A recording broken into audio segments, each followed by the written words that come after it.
Good morning, Wakefield community.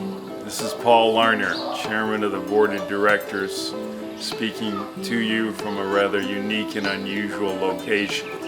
I'm in Lotus House, which is a community-based school in rural Cambodia, Siem Reap province in Southeast Asia. Lotus House was built about 10 years ago by Carol Morell, a woman from Australia, and Sophia Yan, a monk from the Lotus House village. I'm here leading a group of 5 individuals who are teaching English and performing some basic healthcare education projects. I became involved with Lotus House by chance 4 years ago when I visited during a trip to Cambodia to see the world-famous ruins called Angkor Wat. Cambodia has 16 million people with an average age of only 24. The reason for such a low average age has to do with the very unfortunate history of the Cambodian nation. Cambodia's eastern neighbor is Vietnam, and to the west is Thailand. On the north is Laos. Most people in Cambodia are Khmer, although among themselves they refer to each other as Khmer. Cambodia has a very rich history, but also a very difficult one. Angkor Wat is one of the world's greatest ruins, a city that was from the 6th to the 12th century, the largest city in the world. It receives many millions of visitors every year. But beginning with the Vietnam War and afterwards, Cambodia suffered mightily.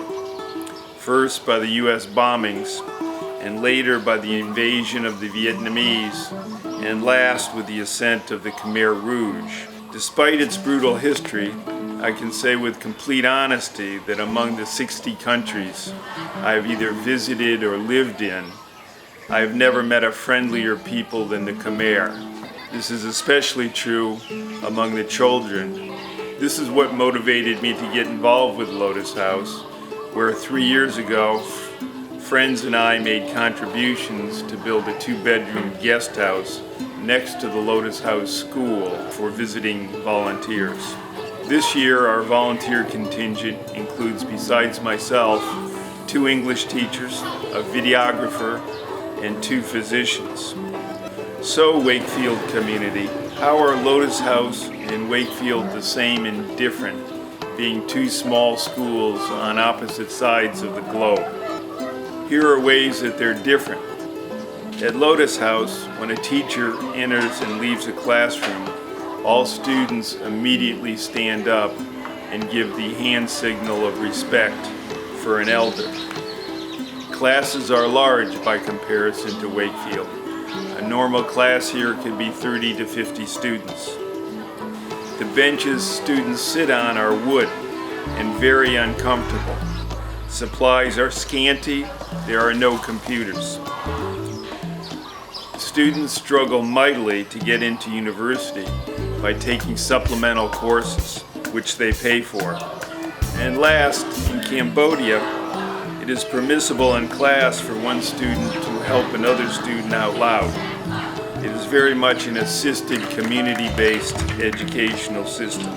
How are these 2 schools the same? First, the students here work very hard, knowing that education secures their future. Second, parents in both locations and countries want the same thing that parents all over the world want, which is the best thing for their children. Third, students respect their teachers and work very hard at their studies. I can tell you that the supplies I brought here that were generously donated by so many of you were enthusiastically received. Everything from notebooks to rulers to pens to knapsacks.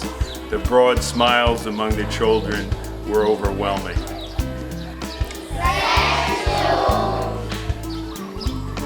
My regards and best wishes for all of you back at Wakefield.